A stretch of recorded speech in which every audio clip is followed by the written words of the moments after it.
எசாயா அதிகாரம் 51 வசனம் 11. அப்படியே கர்த்தரால் மீட்கப்பட்டவர்கள் ஆனந்த களிப்புடன் பாடி சியோனுக்கு திரும்புவார்கள். நித்திய மகிழ்ச்சி அவர்கள் தலையின் மேல் இருக்கும். சந்தோஷமும் மகிழ்ச்சியும் அடைவார்கள். சஞ்சலமும் தவிப்பும் ஓடிப்போம். வசனம் 10 நம்ம பார்க்குறோம், இஸ்ரவேல் ஜனங்களை அவர் நடத்தின விதம். ஆழமான அந்த தண்ணீர், அந்த சமுத்திரத்தை அவர் வற்றி போக பண்ணி அந்த கடலை அவர்களுக்கு வழியாக மாற்றினாராம். இப்படிப்பட்டவர்களை நடத்தின நான், அப்படியே மீட்கப்பட்ட அவர்களை நடத்தின நான் உன்னையும் நடத்துவேன்னு கர்த்தர் இந்த நாளில் வாக்கு கொடுக்கிறார். நீங்கள் கர்த்தரால் மீட்கப்பட்டவர்கள். சும்மா எல்லாம் நீங்கள் இந்த வீடியோவை கேட்கல, சும்மா எல்லாம் நீங்கள் ஜெபத்துக்கு போகலை, வேதத்தை வாசிக்கலை. உங்கள் தாயின் கருவில் நீங்கள் உருவாகிறதற்கு முன்பாகவே கர்த்தர் உங்களை தெரிந்து கொண்டிருக்கிறார். நீங்கள் கர்த்தரால் மீட்கப்பட்டவர்கள். மீட்கப்பட்டவர்களை கர்த்தர் ஆனந்த களிப்புடன் திரும்பி வர பண்ணுவாராம். நித்திய மகிழ்ச்சி உங்கள் தலையின் மேலே இருக்கும். சந்தோஷமும் மகிழ்ச்சியும் அடைவீர்கள். சஞ்சலமும் தவிப்பும் ஓடி போகும்னு கர்த்தர் சொல்லுகிறார். அண்ட் 12வது வசனத்தில், நானே உனக்கு ஆறுதல் செய்கிறவர். கர்த்தரை அல்லாமல் ஆறுதல் நமக்கு இல்லை. கர்த்தரை அல்லாமல் மீட்பு இல்லை. கர்த்தரிடத்திலிருந்து வருகிற ஆசிர்வாதம் தான் நிலையான ஆசிர்வாதம். கர்த்தர் தருகிற சந்தோஷம்தான் நித்திய சந்தோஷம். கர்த்தர் தருகிற சமாதானம் தான் நிலையான ஒரு சமாதானமாக இருக்கும். நம்ம எவ்வளவு முயற்சி பண்ணி, நம்ம எவ்வளவு கர்த்தர் அனுமதிக்காத சில காரியங்களை நாம் எவ்வளவு முயற்சி பண்ணி சிலவைகளை அடையணும், சிலவைகளை செய்யணும்னு பண்ணாலும் அதில் ஒரு முழுமையோ அதில் ஒரு நிறைவோ இருக்காது. ஆனால் நம்ம வெயிட் பண்ணி கர்த்தருடைய டைமுக்காக காத்திருந்து, ஏசப்பா நீங்கள் செய்யுங்கன்னு அவருடைய பாதத்தில் அமர்ந்து இருக்கும் பொழுது அவர் ஒருவரே நானே உங்களுக்கு ஆறுதல் செய்கிறவராய் இருக்கிறேன் அப்படின்னு சொல்கிறாங்க. அண்ட் புல்லுக்கொப்பான மனுஷங்க, இந்த உலகத்தில் இருக்கிற அந்த மனிதர்களை பார்த்து நீங்கள் ஏன் பயப்படணும்னு கர்த்தர் கேட்குறார். சில மனிதர்களை பார்க்கும்போது தன்னை போல் உள்ள பயம் வருது. சில ஃபோன் கால்ஸ் வந்த உடனேயே ஒரு விதமான பயம் உங்களை ஆளுகை செய்யுது. ஏதாவது நடந்துருமோ, ஏதாவது பிரச்சனை பண்ணிடுவாங்களோ, அப்படிப்பட்ட ஒரு கலக்கம் நமக்குள்ளே இருக்குன்னா அந்த கலக்கங்கள், அந்த பயங்கள் எல்லாவற்றையும் எடுத்து போடணும்னு ஏசப்பா விரும்புகிறாங்க. நம்ம ஃபஸ்ட்டு பிரியப்படணும்.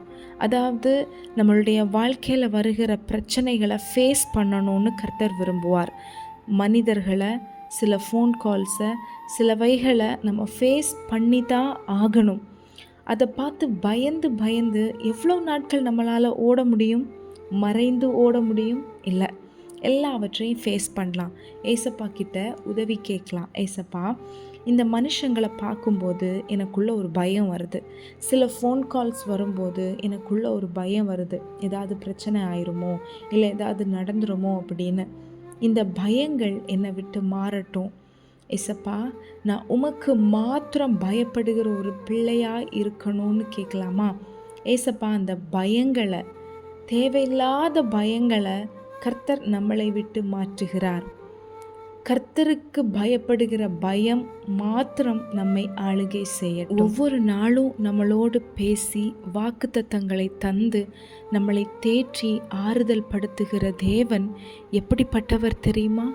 அவர் வானங்களை விரித்து பூமியை அஸ்திபாரப்படுத்தி நம்மை உண்டாக்கினவர்.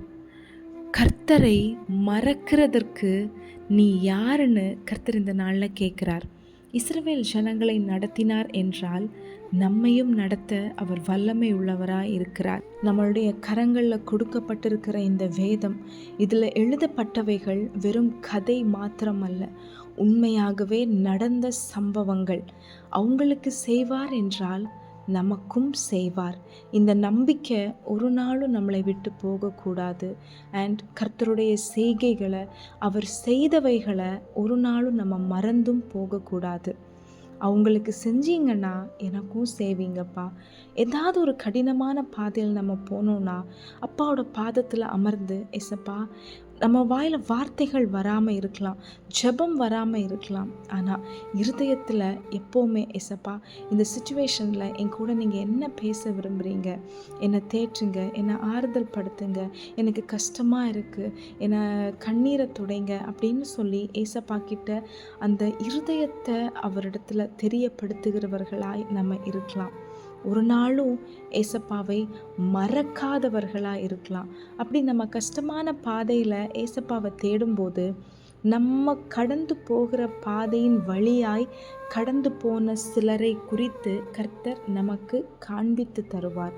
அவங்க வாழ்க்கையில் இப்படிப்பட்டவைகளை நான் செய்தேன், அதே மாதிரி உன் வாழ்க்கையிலையும் நான் செய்வேன்னு கர்த்தர் உறுதி அளிப்பாங்க. உடனே நம்ம அதை விசுவாசிக்கணும். விசுவாசிக்கிறதுக்கு ஏதும் இல்லாத சூழ்நிலைகள் இருந்தாலும் ஏசப்பாவை விசுவாசிக்கணும். அவர் செய்து முடித்த காரியங்களை விசுவாசிக்கணும். அப்படி நம்ம விசுவாசித்து அவர் செய்தவைகளை, ஏசப்பாவை மறக்காமல் இருக்கும்போது நம்மளுடைய வாழ்க்கையில் அநேக ஆசீர்வாதங்களை நம்மளால் சுதந்தரிக்க முடியும். ஆமாங்க, கர்த்தரால் மீட்கப்பட்ட நம்மளுடைய வாழ்க்கையில் ஆனந்த களிப்பு உண்டாகும். நித்திய மகிழ்ச்சி நம்மளுடைய தலையின் மேலே இருக்கும். தலை மேலே கை வைக்கலாமா? ஏசப்பா, இன்னைக்கு எனக்கு நீங்கள் வாக்கு கொடுக்குறீங்கள்ல, நீங்கள் என்கிட்ட சொன்ன கற்பனைகளை, கட்டளைகளை கைக்குள்ள எனக்கு உதவி செய்யுங்க. மனுஷங்களுக்கு பயப்படாமல் உம்மை மறக்காமல் இருக்க எனக்கு உதவி செய்யுங்க. நித்திய மகிழ்ச்சி என் தலையின் மேல் இருக்கும். சந்தோஷமும் மகிழ்ச்சியும் அடைவேன். சஞ்சலமும் தவிப்பும் ஓடிப்போகும். இயேசுவின் நாமத்தினால கர்த்தரை விசுவாசித்து இதை சொன்ன ஒவ்வொருடைய வாழ்க்கையிலையும் இந்த வார்த்தைகள் ஆம் என்றும் ஆமேன் என்றும் நிறைவேறுவதாக. ஆமேன். Have a blessed day. God bless you.